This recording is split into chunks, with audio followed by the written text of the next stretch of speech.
What if you had a secret number? You know, one that only you knew? We're going to play with that idea today, but in the world of math.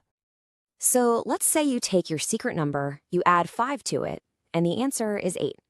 Now, you probably figured out in like 2 seconds that your secret number is 3, right? Well, believe it or not, you just did algebra. Yeah, really. In math, we don't really write the word secret over and over. It's a bit clunky.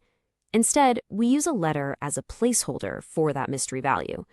And, for whatever reason, that letter is usually X. And that's exactly what we're here to do. This is our guide to solving for the unknown, and we're going to make basic algebra feel like second nature. So what's on the docket? First, we'll tackle the case of the unknown. Then, we'll learn the golden rule of balance. After that, we'll unleash the power of addition and the power of subtraction. And to wrap it all up, we'll put our new skills to work. Let's get into it. All right, first things first, the case of the unknown. From now on, I want you to think of yourself as a math detective. Your mission, should you choose to accept it, is to figure out the true identity of that variable. Now, every good detective needs to understand the scene of the crime. And for us, that's the equation. The easiest way to think about an equation is like a perfectly balanced scale. Seriously, the stuff on the left side weighs exactly the same as the stuff on the right. And that equal sign, that's the pivot point right in the center, keeping everything perfectly level. Now that we've got our scale, it's time to learn the one rule that makes this whole thing work. We're talking about the golden rule of balance. This is the skeleton key that unlocks pretty much all of basic algebra. Okay, listen up, because this is it. Whatever you do to one side of the equation, you must do to the other. Let that sink in. Think about the scale again. If you add a 5-pound weight to the left side, what happens? It's going to crash down, right? The only way to make it balanced again is to add an identical 5-pound weight to the other side. This isn't a suggestion, it's the law. And here's what that looks like in practice. On the left, we add 5 to both sides, and everything stays perfectly balanced. But look at the right. We only added 5 to one side, and the whole thing is thrown out of whack. That's a big no-no. We always want to stay balanced.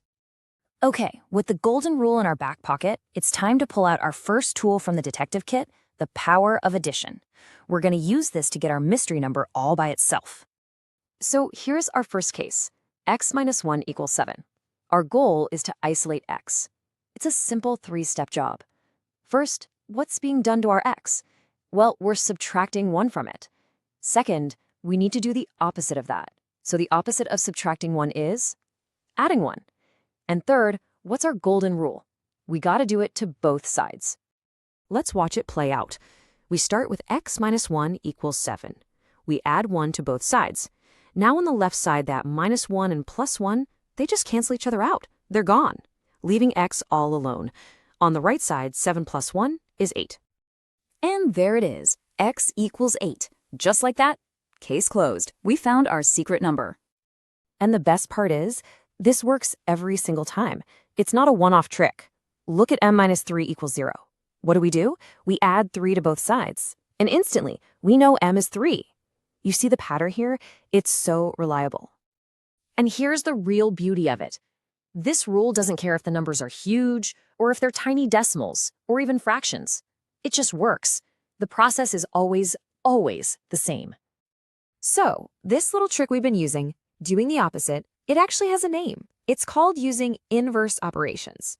It's just a fancy way of saying opposites that cancel each other out. Addition and subtraction. They're a perfect pair, like partners in crime solving. So, we've seen what addition can do. It's only fair we look at the other side of the coin and bring in its partner, the power of subtraction. All right, detective, you're up again. Next case, y plus 1 equals 8. We're going to use the exact same logic. Step 1, what's happening to y? We're adding 1. Step 2, what's the opposite? Subtracting 1. And step 3, say it with me, do it to both sides. Let's lay out the evidence. We have y plus 1 equals 8. We subtract 1 from each side. On the left, that plus 1 and minus 1 vanish into thin air, leaving y by itself. And on the right, 8 minus 1 gives us 7. And bam, there's our answer. Y is 7. See? Another mystery solved, clean and simple. Okay, you're getting really good at this. Let's pick up the pace a bit, rapid fire style. D plus 53 equals 81. We subtract 53, D is 28. Done. What about 9 equals x plus 3? Whoa, the x is on the right. Does that change anything? Nope, not one bit. The rule is the same. Subtract 3 from 9, and x is 6. You've totally got this. All right, you've totally mastered the tools. Now it's time for the final boss battle. Let's put your skills to work and solve a slightly trickier case. Here we go, the final challenge. The question is, if g plus 9 equals 11, what's the value of 7g? Okay, don't panic. It's just 2 steps. First, we do what we've been doing all along. We play detective and find g. We subtract 9 from both sides, and we find that g equals 2. Easy enough. Now for step 2, we just use that answer. If g is 2, then 7g is just 7 times 2, which is 14. See, you just used a basic skill to solve a 2-step problem. So, there you have it. You now get the golden rule of balance, and you know how to use addition and subtraction as inverse operations to find any unknown number. But, every time a detective closes one case, a new one opens up. You've totally mastered addition and subtraction, but what happens when our unknown is tied up in multiplication?